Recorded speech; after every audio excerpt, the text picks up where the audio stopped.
Welcome back to another episode of Key Factors Podcast. I am your host, Mark Jones, and this podcast is sponsored by ReviewMyMortgage.com, the largest index for mortgage programs nationally. And today we're going to be talking about credit. Good credit is cool, but great credit is sexy. And I brought along a good friend, Dylan Shively. How you doing, Dylan? I'm good, man. How are you? Doing well. So we've had a couple of episodes where we've gotten granular on certain topics, and this is one that folks are asking about that I want to pull back the curtain on, tell some people some things that they should know or maybe thought that they did know that we will verify for them today. But the concept of credit, I mean, if you're a Dave Ramsey fan, I totally get it. But at the same time, those who can't buy all cash must use and leverage credit. And as we know, we've gone through life thus far, you and I, and may have had blemishes, and we'll call it learning bumps. I like that. So as we kick this off, Dylan, if you could just tell us a little bit about you, your experience and expertise in this industry. Go ahead. Yeah. So again, my name is Dylan Shively. I own James Warren Group. So we're a credit education and repair company.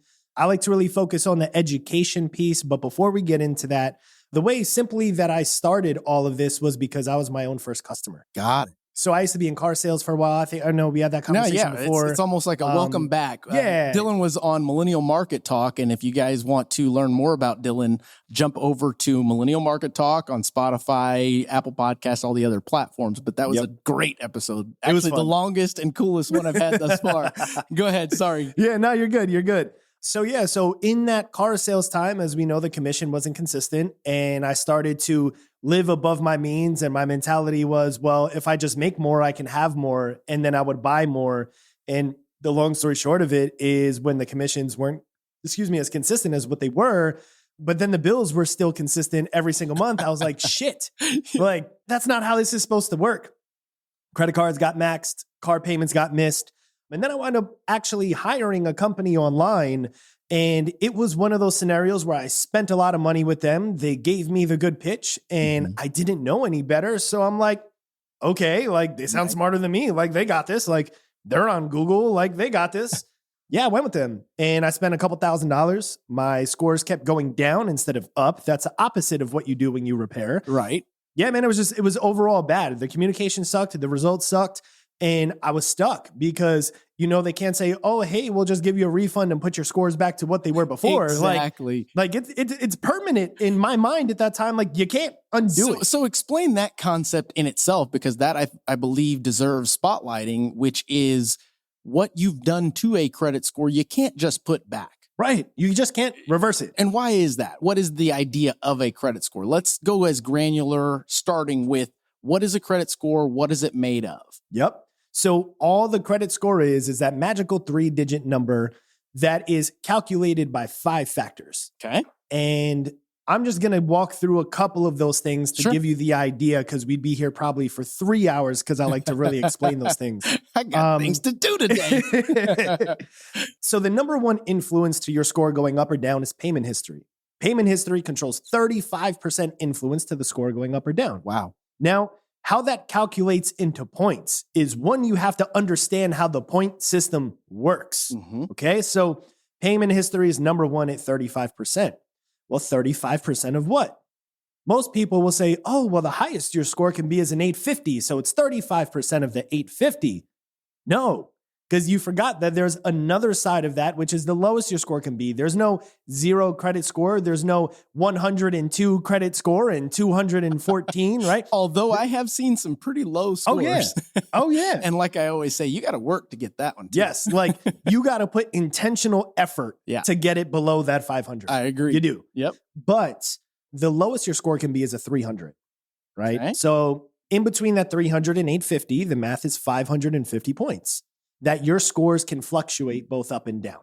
So now what that means is that 35% is coming from that 550 number. So that's 192.5 points out of 550 potential is controlled by your payment history in 2 ways.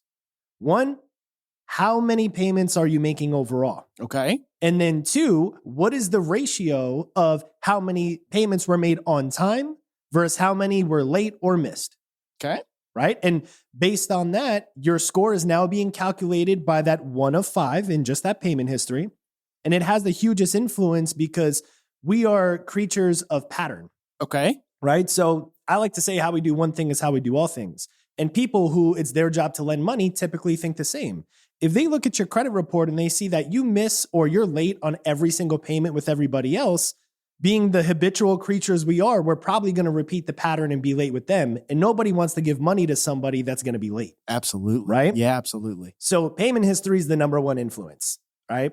Then number 2 is utilization, right? And utilization gets very interesting because this is where some of those, like before we started, when I was like, hey, don't listen to the uncle that lives with you about how to manage your credit cards and do this because remember, he lives with you, right? I love it. Yes. So utilization is going to carry me into the credit card conversation.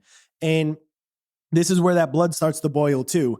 But simply put, utilization, number 2 influence to the score going up or down. Okay. Right? So again, because all of these factors are just a measurement through an algorithm of what is your risk level as a borrower. Absolutely. Right?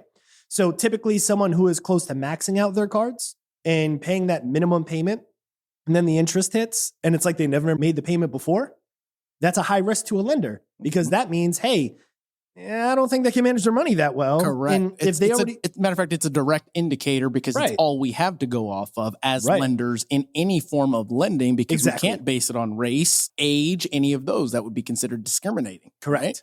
Right. Go so ahead. you have to go based on the fact, not on emotion. Correct. And the fact is the credit report is going to tell your story. I love it. Right. So that utilization rate, I'm sure we've all heard before, like, hey, keep it under 30% and you're good. Above 30%, you're bad, but like below 30%, you're good. Well, I like to get more surgical with things and say like, hey, that is ranked based on tiers. Mm-hmm. Okay. So actually you want to be between 1 and 9% utilization because that's going to get you that exceptional tier to maximize the potential increase in your score just by maintaining those balances and being disciplined and having them done correctly.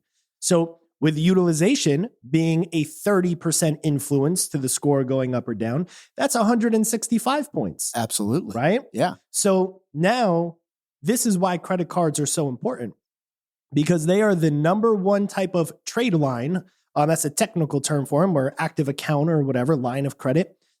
They are the most influential because they report payment history and utilization. Absolutely. Which means they have a 65% influence to the score going up or down. They control 367.5 points out of the potential 550 that you have in that range. Right, to play with. That makes perfect sense. That's the difference of having a 500 credit score. And it's not going to be like 367 to the T and whatever every single time because the other 3 factors. But that can easily increase somebody's score 100, 150, 180 points just by making sure they're making their payments on time, correcting some of the negative payments from the past, asking for forgiveness from the creditor, and then making sure they're maintaining the balances. Absolutely. And I consider myself a credit expert. Having one of the first businesses I ever opened at 18, 19 was a credit repair company. I had to dig in, and now using it for however many years since then, I've seen certain patterns, and you utilize different programs that allow you to see those patterns with different customer because I consider it like a thumbprint. No one is the same. Right. But I've never heard it kind of explained as layman and as digestible as you just did. Thanks, so, hell, great job. I have this conversation so many times, and I just remember, which kind of puts me to a quick 10 seconds of the previous question of like how it got started. When I had that bad experience, I realized I wasn't taught anything. Nobody ever explained anything. The only communication that I've ever had with somebody is when the bill was due, because you'd put money like in this escrow account, whatever, and they would try to settle things and whatever. So it was debt consolidation, not credit repair. But again, I didn't know. And when I had that experience of I spent all my money, I didn't learn anything new. I don't feel any more empowered with working with this company. I didn't receive the benefit of whether it was the service or the education or anything. This is when I realized like, man, I could do better. Absolutely. And this is also something that they don't teach in schools. Right. Another thing, in my opinion, that they don't teach in school. We're talking, there's not a college course for understanding credit. Nope. You've got to go and apply for something. You've got to miss a payment to see how impactful it can be on your score, you know? Mhm. There was one thing that you had mentioned that sparked some kind of spotlight I want to give to those out there that don't have a credit score just yet or have not utilized your credit in a while, because it is true, if you don't use it, you lose it, right? So if someone is trying or attempting to reestablish their credit or establish their credit for the first time, and they go and open a credit card, what is the typical time frame that would actually create or generate a credit score? Yeah. Great question. So on the FICO model, it takes 6 months of on-time payments for any account to be open, especially when you have no profile, no activity. It's going to take 6 months. Just like in the same sense, I like giving this analogy. Let's say we have one of these crazy thunderstorms and your roof starts leaking, right? And you have 2 people that you can call that are available. One has been repairing roofs for 5 months. Good company, good conversation, good consultation. Then you call company number 2 that is repairing roofs for 5 years. Which one do you feel more comfortable with putting on your roof to fix it? You go with the pro. Right? Absolutely. How did we establish they were a pro? Their time. Right? Years of experience, right? Well, that's how credit works, right? So if you've only been making on-time payments for the past couple months, all right, you're on the right track, but that's when everybody makes good payments. And again, that's a great analogy for consumers, for realtors, for lenders just starting in the business to understand the concept of credit and why the score does what it does. Right. Absolutely. Now, you also mentioned one other thing, which is the models. And I want to just get into that briefly because I think consumers out there don't understand that there's quite a few different models that your score is being gauged off of. In addition to, there's 3 different credit bureaus that are going to be reporting or receiving this information to report. Can you touch on some of that stuff? Oh yeah, we could. Let's dive in the deep end. Yeah. All right. Damn, where do I start? Okay. There are 3 credit bureaus: TransUnion, Equifax, and Experian.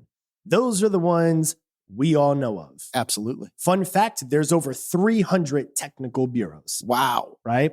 There's things like LexisNexis and SageStream. Yeah. Right? And that's just to name a couple other ones that like some people kind of know, but there's over 300 of them because the bureaus that we know are the main ones, but they outsource to other companies that create data reporting agencies just like them so they can get a more solid answer on what's going on. And your credit score essentially is only as good as the data that they currently have. Correct. Okay. So they're always trying to find another company that is mining some other data that they may miss, right? So that's the first part. Now, the second part is you have Vantage scores and you have FICO scores, right? Vantage scores actually came out in the 50s and FICO scores came out in the 80s. I want to say it's either 88 or 89. Someone's going to have to Somebody fact check check that. But it's one of those 2 years, right? So the FICO scoring model has only been around for 30 something years, right? So that's one little like, whoa. Okay. No, right? Absolutely. Now, with Vantage and FICO scores, the reason that they're different, and which is going to be great, I always like talking about the factors that influence it because you're always going to hear me reference back to any question you have to those factors. Yeah. So payment history, number one influence, 35%. Right. Well, on the Vantage score side, which Vantage score is like when you're looking at Credit Karma, when you're looking at Credit Sesame, all of those free and sites we'll get to into check your Credit stuff. Karma a little later. Oh, yeah. Oh, man. Yeah, it's going to get fiery. So they use Vantage Score 3.0. And why that matters is because Vantage Score ranks payment history at a 40% influence, where FICO is 35, right? Not a big deal. 5% discrepancy. That's like 25-point difference. Sure. Well, then you go into utilization, which is the number 2 at 30%. Well, with Vantage Score, it's actually number 3 at 21%. So that's an additional 9 for a total of a 14% difference. Wow. That math is a 77-point difference that if you pay your things, whether on time or missed, the balances you have on your credit cards are all the same because they report everywhere the same, just based on the different sets of math they're doing and how they weigh the influence from Vantage to FICO can have you at a 77-point difference right away. And we didn't even get into the other 3 factors. Also, Vantage scoring model has 6 factors where FICO has 5. Right? Now, let me ask, I mean, you may or may not know, I don't know, but why are there different ones, and why did they change the scoring model on them if the original was the standard, if that makes sense? Do you get what I mean? Yep. So the original did the job for based on the amount of things you could finance in those times. Right. And now the FICO model is supposed to be more in detail, right? It's supposed to give you a deeper dive. So then that way you can make more accurate lending decisions when you're in the position of lending money, no matter if it's at a car dealership, getting a home. I mean, hey, you finance your phones now. Look at all the different things that you can finance today. So in essence, what he is describing, I'll paint a picture of it. Let's say you as the consumer go to purchase a car and they report back to you that your credit score is 680. And then you go to get a credit card and they tell you that your credit score, and let's say this is all within the same day. They tell you at the credit card company that your score is a 650. Then in the same day, you apply for a mortgage and they tell you that your credit score is a 675. And they could all be using the same, let's call it bureau, but it essentially is a different model. And I'll tell you why. Go ahead. Yeah, go ahead. So on the FICO side, to make things even more confusing and more numbers, there are 28 different FICO scores. Wow. Right? So that's why you're never going to have the same scoring model. And I know that people are watching, they think the same thing I thought before I got into it was, why can't I just know what my score is? Correct. Right? Why can't I just have one? And that's the one that says, this is my good thing as a borrower. This is how I'm measured. Right. Well, it's because so many things are able to be financed nowadays that, again, going back to the factors, well, they don't care so much about your revolving debt when you're making a certain type of purchase. Correct. That is a installment loan. Yeah. Right? But if you're applying for another credit card, they want to see how you treat your other credit cards, which is why you have FICO 8 that covers your credit cards. That makes sense. Yeah. That's why when you're applying for a mortgage, they use FICO 2, 4, and 5 because that's going to focus more on relatable history based on similar account types. So then they could give the measurement based on how you treat those because they don't care how you treat credit cards as long as your installment loans were never late. Right? So that's a more surgical way of knowing who is this borrower and how are they going to use my money? Well, I want to know other people that they've used similar types of money from so I can make the best decision to say yes or no. And if I'm going to say yes, how to dictate the rate based on their risk level. I see. No, that makes perfect sense. Now, when we get into things like that, we've got consumers and we hear it all the time. One, we're talking about inquiries. I'd like to talk about inquiries, the soft pull, the hard pull, the consumer that typically comes to you and says, are you going to pull my credit? I don't want it to ding it. And then you pull their credit and typically they're like 500 credit score. But you also have the consumers that are in the high sixes and up, 700. I don't want to affect my score at all. Don't pull my credit. What is the index for an inquiry? What is the purpose or difference in a soft pull and a hard pull? Got it. Great question. So first and foremost, when it comes to inquiries, going back to those factors, inquiries is actually at the bottom of the list. It has the least amount of impact on your credit, right? So it only controls 10%, which means it has a maximum potential, whether you get 1, whether you get 10, whether you get 50. Maximum potential is going to hurt your score is 55 points. Here's another fun fact about inquiries. Don't listen to those Facebook ads and all those that say inquiries are killing your credit report. Let us show you how to wipe it in 24 hours and all that crazy stuff. Just ignore that. With inquiries, they only affect that maximum 55 points. And it's not like, oh, just 55 points no matter what. It's an accumulation of other things. But a maximum of 55, month 1 to 12 that they report on your credit report is when they have that effect. That makes sense. Month 13 to 24, even if they're still listed, have zero impact to the score. So it is true to say that inquiries are temporarily removing points from your score. Correct. And the max it could potentially affect you is up to 55 points. Right. And that would require a lot of inquiries because they changed it, and correct me if I'm wrong, but they changed it to where, let's say you're applying for a mortgage within a period of time. I don't know if it's 30 days or 45 days, but that inquiry counts as the same one as long as it is in the same industry. Correct. And But- as you close. Exactly. And Mhm. correct. And you'll have consumers that say, oh my God, you pulled my credit and it changed my score 30 points.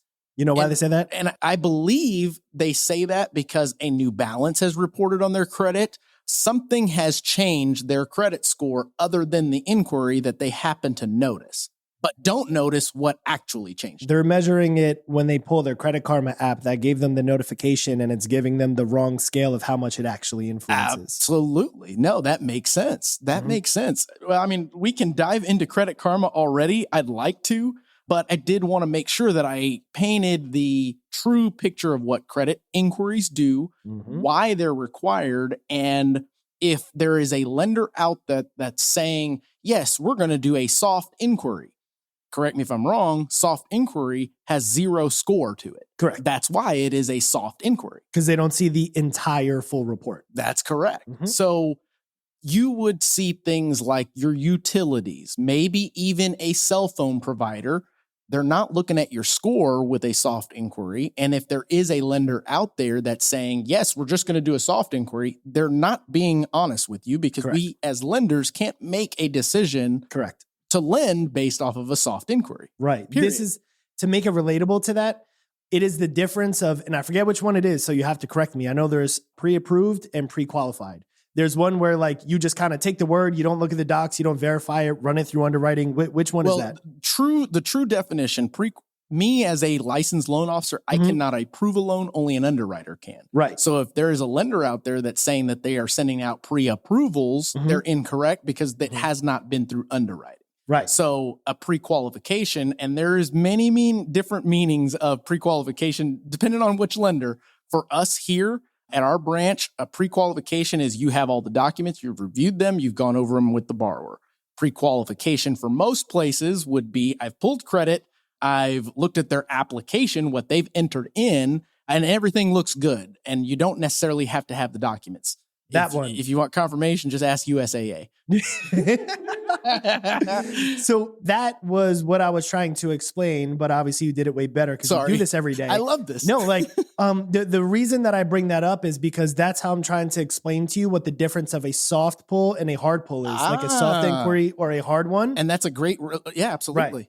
Because it affects you differently. It's like, hey, the one that like looks at it, okay, they look okay, but you didn't really deep dive into it to verify. Correct. That's what a soft pull is. That's what a soft inquiry is. Makes perfect sense. Right. And then, those now, soft pull affects your credit score zero. Right. Yeah. When it's pulled. Right. And most of the time it is pulled on a consumer only report. Right. That makes sense. Right. Which now leads me into Credit Karma. I had to. No, there's no effects. That was me actually saying karma. It's talent.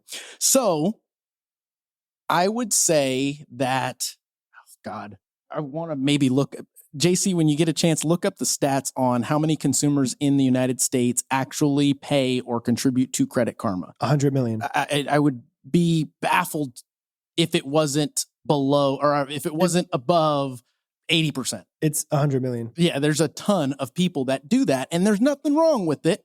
But let's talk about it. I want to hear your take on the Credit Karma thing. Okay. Because we can't really bash them. They've got a great platform. They do utilize a scoring model that gives a consumer a score. They do typically have accurate trade lines when they're showing them to you, but the issue is consumers believe that is their credit score. Right. I'm only going to talk on fact. Okay. Right? Because that's fair. That is very fair. I can't make an emotional decision or opinion because it's emotional. Absolutely. Right? Nor am I bashing Credit Karma because they are what they are. Right. It's what consumers perceive them to be, and they're not. Correct. Right? Damn, that was deep right there. That was really, that was it. All right, guys, wrap it up. No. So with Credit Karma, and I'm going to relate this to mortgages, right? Just because I just feel like it's the right place to do it, right? So going back to the FICO 2, 4, and 5, right? That means a couple things. One, it's on the FICO model. I don't have to re-explain the differences in points.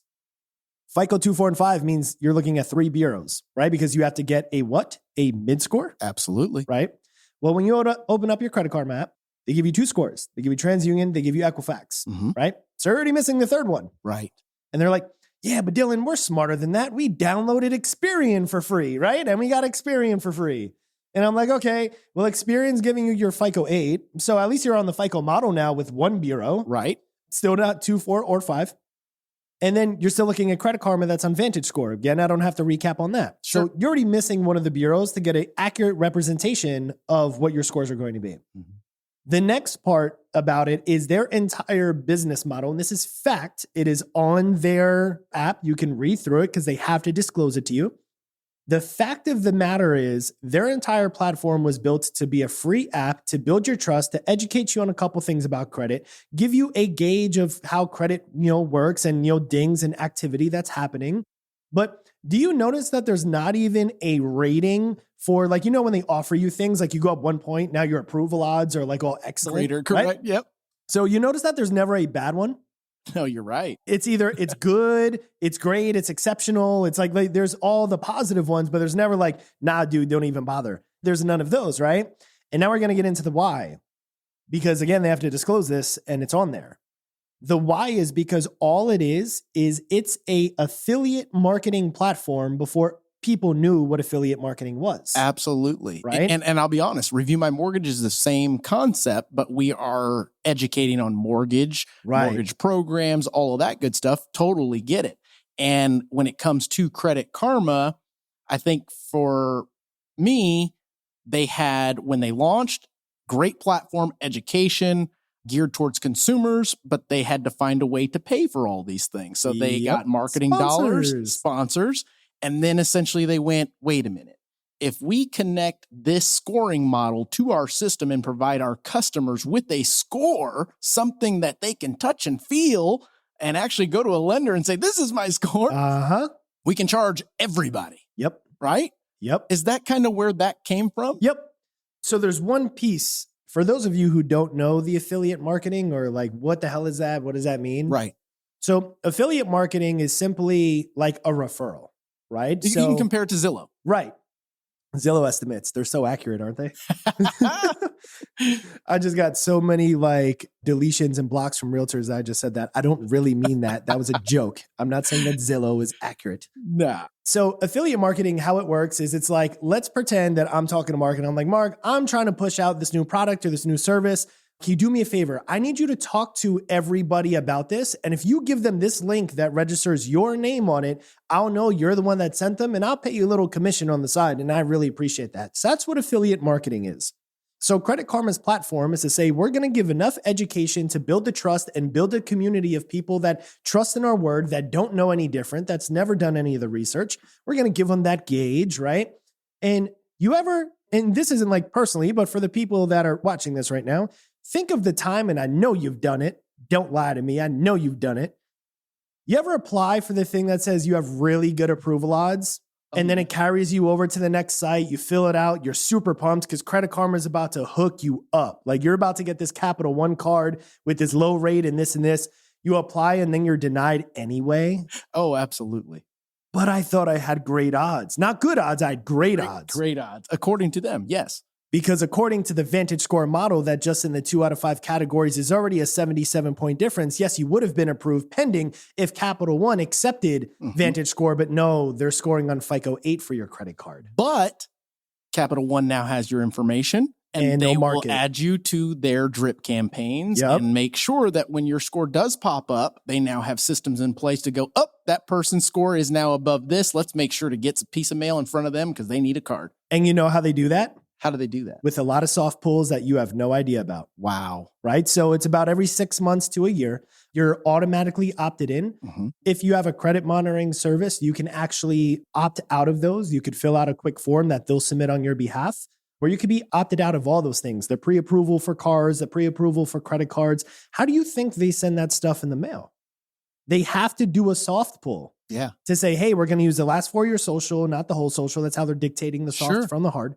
And based on this limited information we got, it looks like you're pretty good. So we're going to send this out to you and let you know, as long as all of this is what it says it is, you're good to go. And then you get interested, you fill out the form, and then they got all of the information and they're like, oh shit, we didn't know that you defaulted on this Right. before. Nah, sorry, we thought you were good, but you're not. And that's how it works. And that's the difference of a soft pull versus a hard pull. Absolutely. Well, and I'll compare this to in the mortgage industry when you, let's say, apply for a refinance loan with lender A. Well, lender B, C, and D that you've done business with in the past has that monitored. Mm-hmm. They then go and do a soft inquiry and go, wait a minute, they've got a new inquiry from lender A. Mm-hmm. We're going to reach out to them. Lender B, C, and D go, oh, we just got that same thing. Hey, let's go, boys. Let's go get them. Yeah. And that is what's happening. So lenders out there, if you are wondering why your customers, after you pull their credit, all of a sudden get a bunch of calls from a different lenders like Chase Bank, Wells Fargo, and it's typically the bigger names because they have the funds to pay for this kind of tool. Yep. That's why. They all know. You're buying a new car. Well, guess what? These other people are going to be competing. I think our industry, and just not our industry, but the credit lending industry has evolved into this big brother thing that it is what it is, you know? Yep. So we talked about Credit Karma. We talked about inquiries, soft pulls, hard pulls. We've talked about the different scoring models, the utilization of them. Let's see here. What are some basic tips that consumers, because in my opinion, credit is, like I mentioned before, not something that they talk about in school. We find out once we turn 18 and we can start applying for things, and everybody gets the free t-shirt in college that says college, and then the back says Visa. Yep. Yeah. And then we end up blowing that card. But it doesn't have to be that way if you educate yourself. You know, what are some things that a consumer, realtor, lender out there that currently have blemishes on their credit would be able to do to help their credit score? And it can be generic because, of course, credit scores, everybody's got their own. They all stink.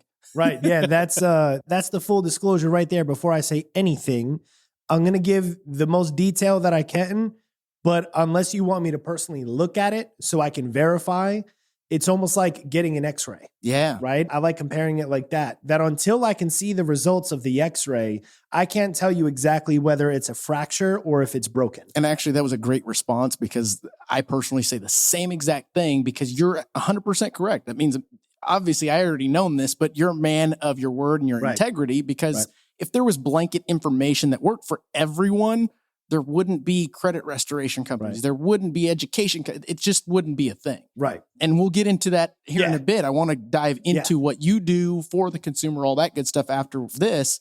But similar. Now, go ahead. Let's just go back. I got you. So some of the basic tips you could do is you're always going to reference back to how is the score influenced? What behaviors can I control so I can contribute to increasing the score? So in order to know how to get it up, first you got to know where does it actually lay. So the first step is getting something that is... Our listeners are going to love that. They have to know, what is my starting point? Like, what's the foundation, right? From the ground floor. So there's a couple different places you could go, but the most accurate place is to download the MyFICO app. They have 2 different subscriptions. One's $30 a month, and they'll give you refresh reports every like 90 days, almost like quarterly or whatever. And if you pay an extra $10 a month, which is going to be very beneficial if you're trying to make a recent purchase, like you're working on buying something as soon as possible, they'll update you with all the same information every 30 days, right? So before you know how to fix it, you got to look at it and see, where am I really at? So uninstall Credit Karma and Credit Sesame and all that.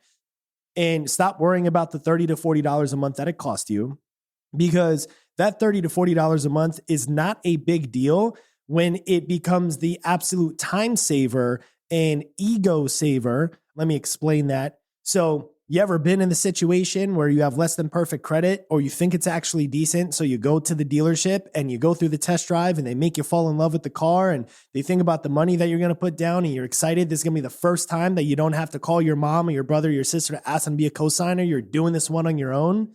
And then they pull the credit report and they're like, so who's your first call? right? Or how much more money do you have to put down, right? Correct. Reality smacked you in the face. So that embarrassment and those hours spent at the dealership while you're pacing back and forth and thinking about what to order on DoorDash because it's been 3 hours and they said it's almost done, but they're calling every bank trying to call for favors just because your credit isn't in the place.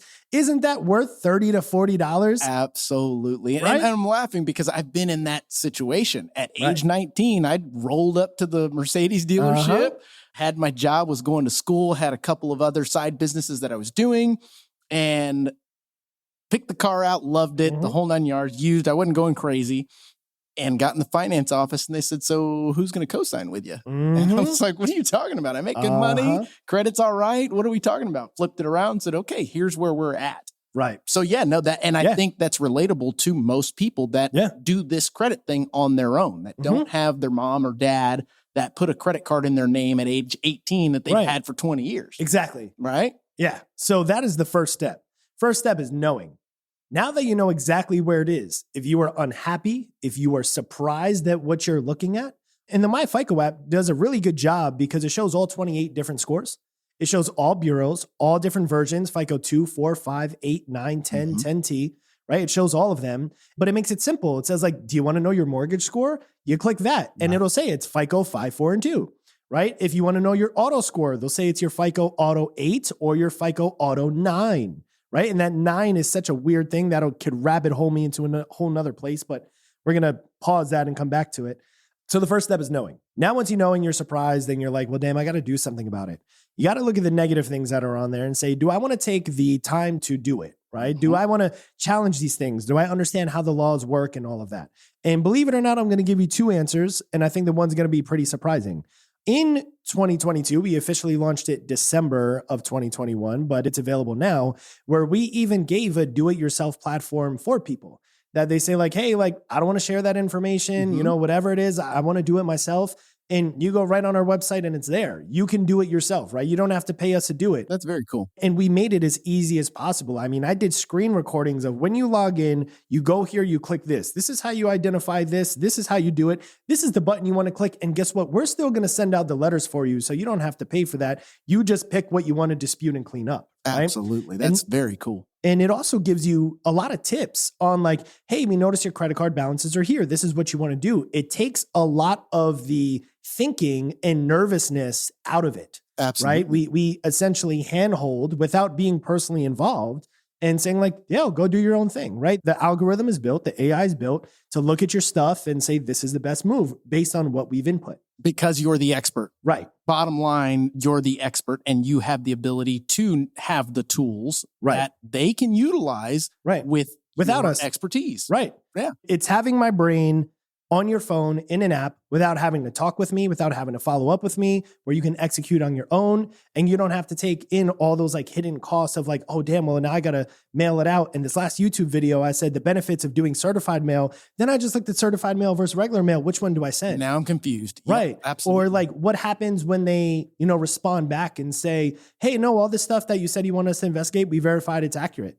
Yeah. Did you know that you can challenge a method of verification and all of those things? Well, instead of learning it, right? Hey, it's there. We'll guide you and walk you through it without actually working with us, without taking the expense of hiring somebody to personally work with you. Right? I like that. No, absolutely. And what I always compared it to is consumers can wash their own car. They can dispute, they can challenge, they can do their own research to figure out how to repair, restore their credit. But do you wash your own car? Right.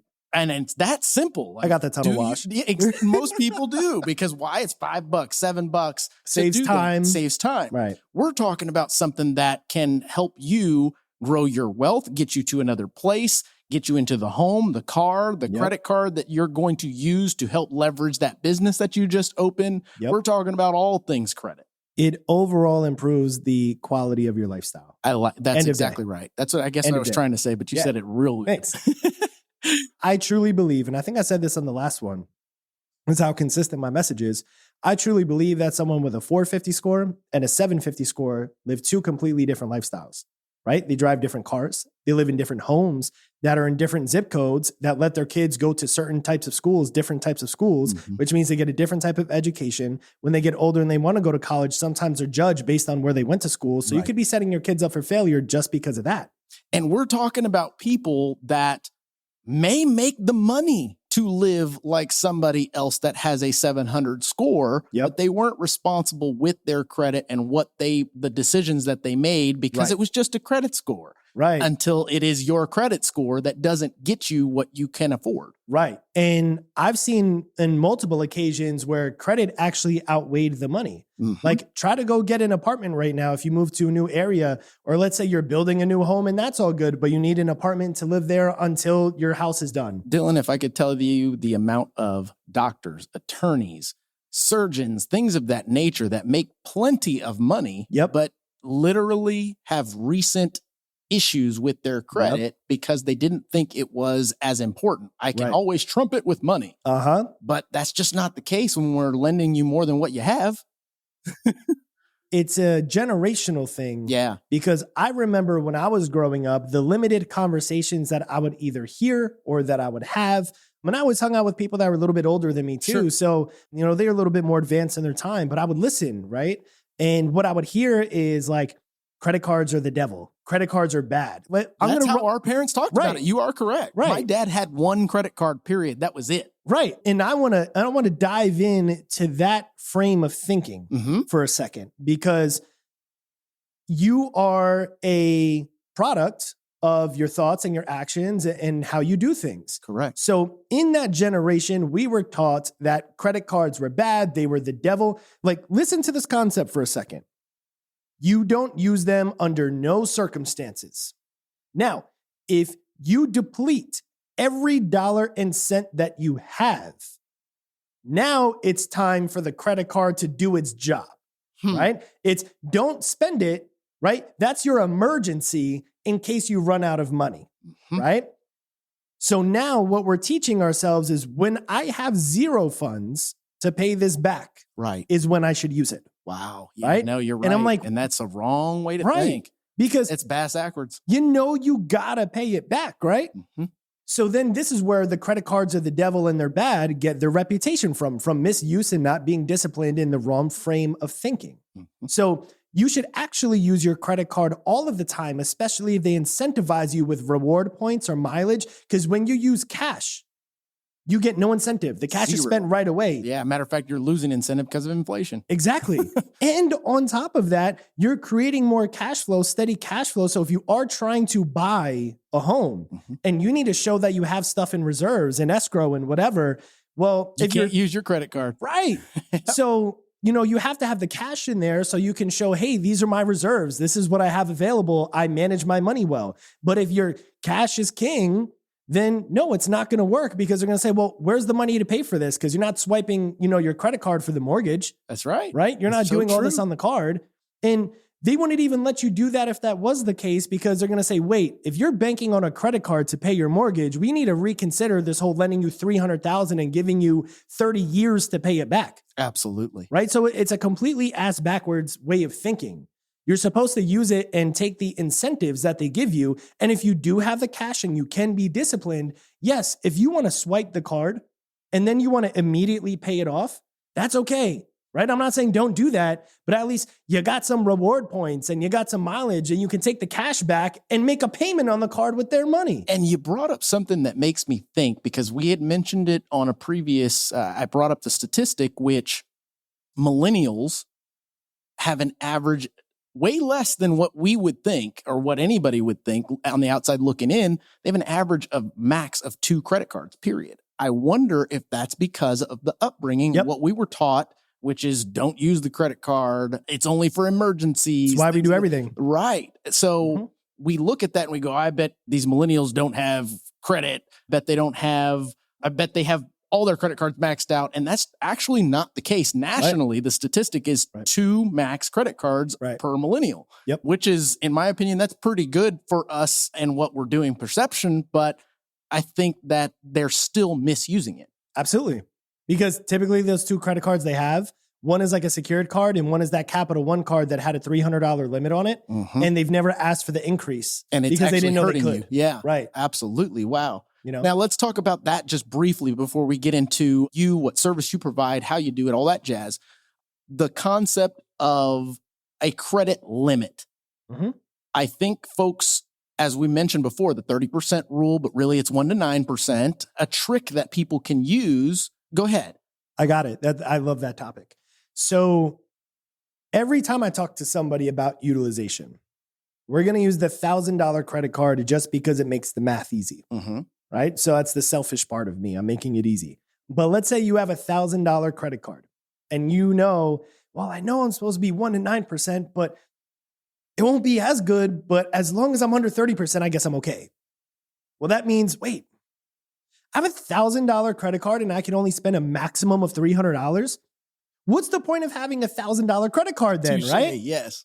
So it's because, again, we were taught incorrectly. The way we're perceiving how to leverage the credit card is incorrect. So here is how it actually works. There is a due date and there's a statement date. The statement date is the day that the balance that is carrying over from the previous month. Right. That's what's being reported. So in that $1,000 credit card example, if you spend $1,000 of your $1,000, you are right now maxed out. But as long as you can make the payment right before the statement date, and let's say you make a $800 payment, well, now it is going to report that you have used 20% utilization because that is the balance you're carrying over. So the utilization is not dictated by how much you have spent. It is by how much you are carrying over. So no, you can use the $1,000. But again, going into the discipline side of it, you have to have that $700, $800, $900 in reserves ready to go pay it by the statement date. So the balance being reported does not reflect that you are a risky user. Absolutely. As a matter of fact, it actually helps you even more because if you keep going close to your limit, but you've paid majority of it down and was in that 1 to 9% range with every billing cycle, they're going to naturally increase your limit because they can tell that you need more and that you can responsibly pay more. And their game is, let's see how much we could give them before they tap out. Absolutely. Yeah. No. And if you know and are on the right side of that, you can utilize that to leverage. Yep. One thing that I did want to spotlight within that is the fact that customers will say, I want to hold off on applying because I just paid something down or paid something off. The idea behind credit is it's always 30 to 45 days or so behind. So whatever you're doing is not going to report for 30 to 45 days. Don't Correct. wait. Go ahead and knock it out. We have the ability to update those types of things. But the idea that your credit report is going to update instantly is just not true. Correct. That's another thing Credit Karma does. Yeah, different trade lines report on different days. You could have Capital One, Discover Card, your mortgage, and your car payment, and each one of them report on different days throughout the month, and you don't know if they're 30 days behind or 60 days behind. And that's just credit, how that works. Which is why that brings a great point up to the second reason why, because one is, there's many different factors, Vantage versus FICO, 28 different FICO scores. But this goes to the second answer of the biggest question I get. And you probably get it too. Well, why does this say my score is this and you tell me this, right? Why is the score always different? And it's exactly what he just said. Now, let's just use a 30-day period. And within those 30 days, you have 2 or 3 different credit cards and a mortgage payment and a car payment. And they're all on different days. Well, if you pulled credit on the 5th, and the next person pulled credit on the 28th, well, there's a lot of balance changes that have happened, payments that have been reported, which now goes back into the algorithm of the 5 factors that calculates a new score based on between the 5th and the 28th.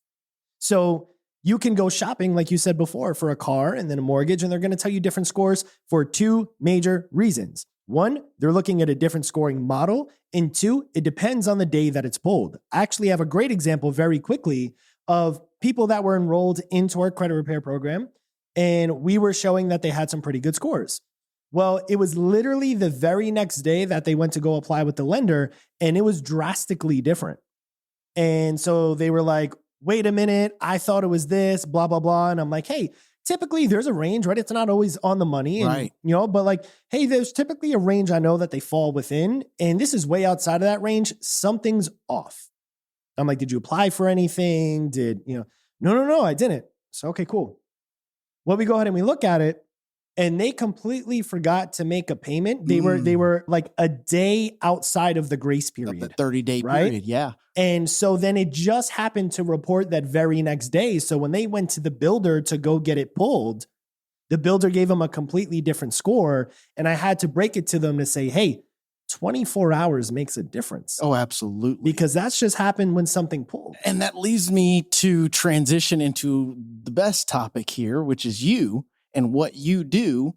Let's say people have issues like that come about, because you can go your entire adult life and never miss a payment. Yep. 800 score, and you miss one payment and you drop 150 points. I mean, just like that, I've seen it, and I've seen it even more drastic of a change in their score. Yep. So in those cases, I'd like to spotlight, Dylan, what you do, what your company does for our consumers, for other consumers. And correct me if I'm wrong, you guys are national now. Yeah. Right? Okay. Yeah. What do you do, man? Yeah. So we have a 3-step process, but essentially, to break it down in the most simple way, is we get that x-ray, we look at that credit report, and I like to kind of think of ourselves as like a lawyer, but for your credit. Sure. Right? And this is why I have that comparison. So the lawyer... Well, before you go into that, I just wanted to briefly grab something, and this is to give perception or perspective to this exact conversation here. I've got 10 states on here with the lowest credit score ranges, average, and 10 states with the highest. We're going to go through them real quick, just so you guys, if you're out there and it's your state and it applies to you and you're above this, you can pat yourself on the back. If you're below this, give Dylan a call. So Mississippi, 662 average credit score. Louisiana, 667 average credit score. Alabama, 670. Arkansas, 671. Oklahoma, 671 also. Texas, 673. Georgia, 675. West Virginia, 675. Kentucky, 676. And South Carolina, 676. Then we go over, and I'll just do the top 5 of the states that have the highest credit scores. Minnesota ranks number 1 with 724 average. Vermont, 719. New Hampshire, 719. Massachusetts, 718. And Washington, 716. So just to give a perspective of, if you're within that range, that's the average credit score, not in your city, but in your entire state. Yep. Go ahead. Sorry. That's great. It's funny how Texas was on there, right? I think it was number 6, if I'm right. Number 6, and it was 673. Yeah. So out of 50 states, it ranks 6th on the bottom. That's correct. Lowest. Yep. So that's crazy that you had that, because I talked to people about that, but I never had a visual to be like, hey, here's the proof. Thank our man in the background, JC. Thanks, JC. He's my Jamie. So now going back into that, I think of ourselves as like, we are a lawyer for your credit. I'm not a lawyer, disclosure, but I'm just saying we are like a lawyer for your credit. And the reason that I like to use that is because you're going to come talk with me, right, about your situation. I'm going to give you the free consultation. And once I get more in depth and detail and knowing exactly what's going on, checking out your case, what was the ticket that you got? What happened? What's the good, the bad, the ugly? Tell it all. I promise, it's all within us. I forget what they call it. Patient confidentiality. Yeah. That thing. Yeah. See, that's why we're not doctors, disclosure. That's why I'm not a lawyer, because I can't even remember the term. Patient. I will figure it out. Yeah. Put in the comments if you know what we're talking about. Thanks. So anyway, we have that thing, right? And we're going through it. And now I have a better understanding on what is going to happen next, because you told me everything. Confidentiality. There it is. Yeah, there it is.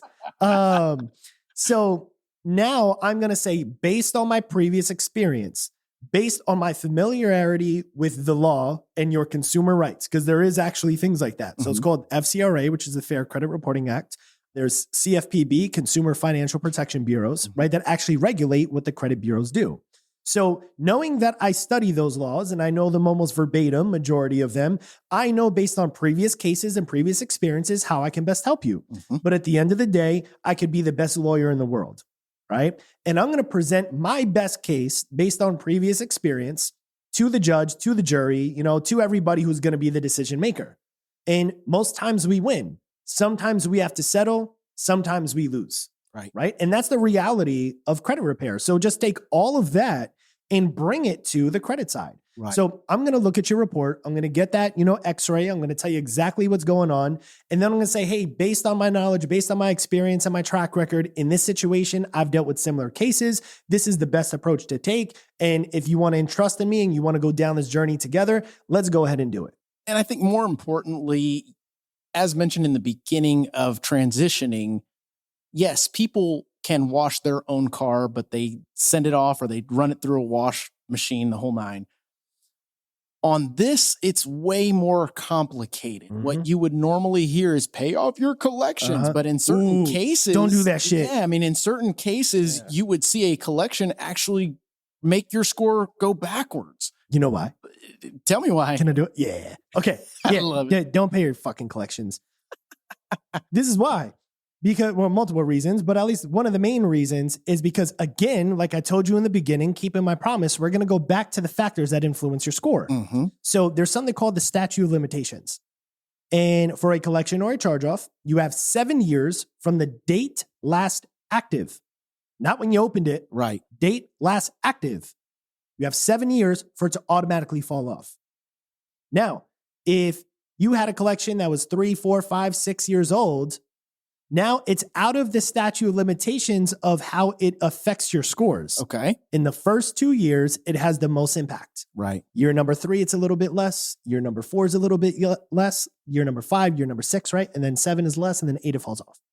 So if it's 4, 5, 6 years old, and now you just settled on that account and you made a payment on the collection, you just changed the date of last activity and put yourself back into the case where it's in the most effective and impactful in the first 2 years. So, you now reset the clock. So effectively, to paint a picture or an analogy, it's like you putting a post on social media, letting it run, and then liking it on day 4. Right. Yeah, to bring it back up and like, exactly. That's a great analogy. Yeah, because I actually do that. You better be. Yeah. So yes, it's exactly like that to a T. Right? Because you want to bring new attention to it. Well, you don't want to bring new attention to the bureaus and say, hey, did you forget about this where I fucked up 4 years ago? Right. Right? Because that hurts you. Because in the first 2 years is the most impactful. Absolutely. So then all that happens on your credit report is, hey, now you went from a collection to a paid collection. That's the only comment that changes. It doesn't fix the negative payment history that has been reporting for the past couple of years. And we know negative payment history, right, affects it up to 35%. Absolutely. Right? It's a 35% influence. So now you're putting it in the most impactful time and it's still a negative account. All you did was correct the balance. And the reason that credit repair works is because when we are successful in a deletion, we are now changing the overall ratio of on-time payments versus late or missed. Absolutely. And I think that is super important for you out there listening to know what the power of having somebody in your corner that does this for you instead of you trying to attack it yourself. Dylan, I love having you on this damn show, man. Thanks, man. It's so much fun. Yeah, we're going to have to come back and dive deeper into a couple of different segments at a certain point. But I want to go over a couple of key factors real quick. But before I do that, how would anybody out there listening, because keep in mind, right now we're growing through osmosis in San Antonio and Texas, but it is going to start trickling outside of Texas and starting to reach other states, this podcast, I mean. And how would somebody get a hold of you or your company to start the process, to ask the questions? Yeah. So, and real quick, don't feel obligated if you feel anything out or whatever. We're not going to put you on a drip campaign. We're not going to bother you. Like, you got to want to do it because you're going to have a part to play in this. So if you are seriously committed into getting your credit in the place that it needs to be, again, to improve the overall quality of your lifestyle and drive different cars and buy different homes and give your kids different opportunities and leverage money differently, if you're serious about that, all you got to do is go to our website. It's jameswarrengroupinc.com, right?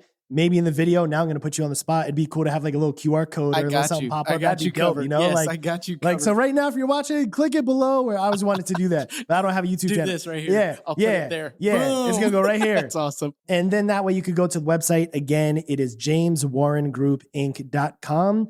You can read throughout all of our reviews. You can see everything that we offer. You can check what people have to say. I highly encourage you do that. So that way you feel like you're making a good decision, and it's another level of commitment when you feel comfortable. You can click get started, fill out the form, and one of our reps will reach out to you. It is always going to be by text, so don't skip the phone number slot because then we ain't going to contact you because who does email anymore? Absolutely. So yeah. And I like to say that it would be investing in your future, but really it's not. It's almost investing in your past to help your future. Right. Right. Right. And like the only thing, let me say this too.